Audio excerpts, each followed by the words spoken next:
My horse, good beast that he was, stood steady, ears pricked to listen, as were mine.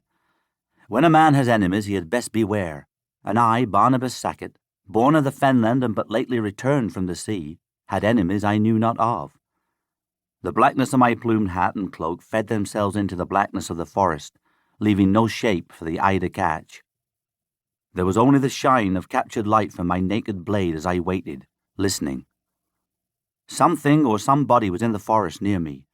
What or who it might be I knew not, nor was I a believer in the devils and demons thought to haunt these forests. Devils and demons worried me not, but there were men abroad, with blades as keen as mine, highwaymen and creatures of the night who lay waiting for any chance traveller who might come riding alone, to his death, if they but had their will.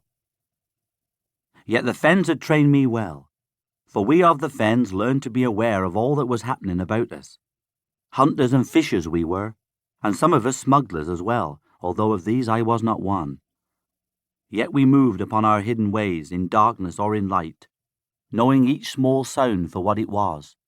Nor had wandering in the forests of Raleigh's land among the Red Indians allowed my senses to grow dull. Something lurked, but so did I.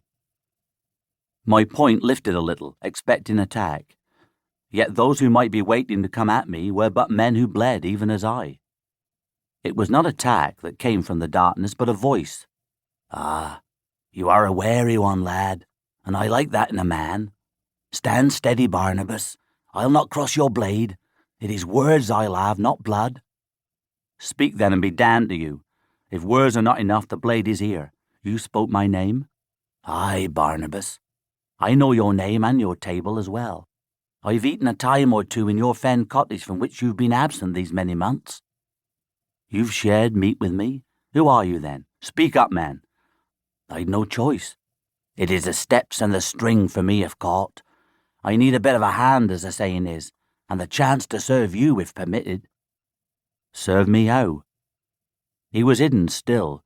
Used as were my eyes to darkness, yet now my ears caught some familiar note, some sound that started memory rising. Ah! It came to me suddenly. Black Tom Watkins. Aye, he came now from the shadows. Black Tom it is, and a tired and hungry man too. How did you know me then? It is a time since last I travelled this road. Don't I know that? Yet it is not only I who know of your coming, nor your friend William who farms your land. There are others waiting, Barnabas, and that is why I am here, in the damp and darkness of the forest, hoping to catch you before you ride unwitting into their company. Who waits?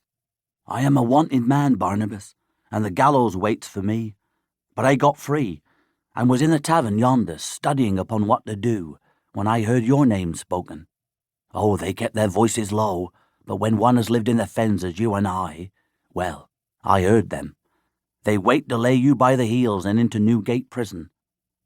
He came a step nearer. You've enemies, lad. I know naught of them nor their reasons, but guilty or not, they've a queen's warrant for you, and there's a bit in it for them if they take you. A queen's warrant? Well, it might be. There had been a warrant.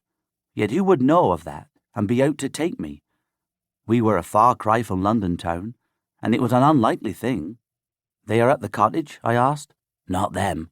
There's a bit of a tavern only a few minutes down the road, and they do themselves well there while waiting. From time to time one rides to see if you are about at the cottage, and I think they have a man in the hedgerow. What manner of men are they? It was in my mind that my enemy, Captain Nick Bardell of the Jolly Jack, was out to take me, but he himself was a wanted man, and he'd have no thought of Newgate. A surly lot of rogues by their looks, and led by a tall, dark man with greasy hair to his shoulders and the movements of a swordsman. He seems the leader, but there's another who might be, a shorter, wider man, thicker too, and older somewhat if I am to judge. My horse was as restive as I. My cottage was less than an hour away, perhaps half that, but the night was dark and no landmarks to be made out. My situation was far from agreeable,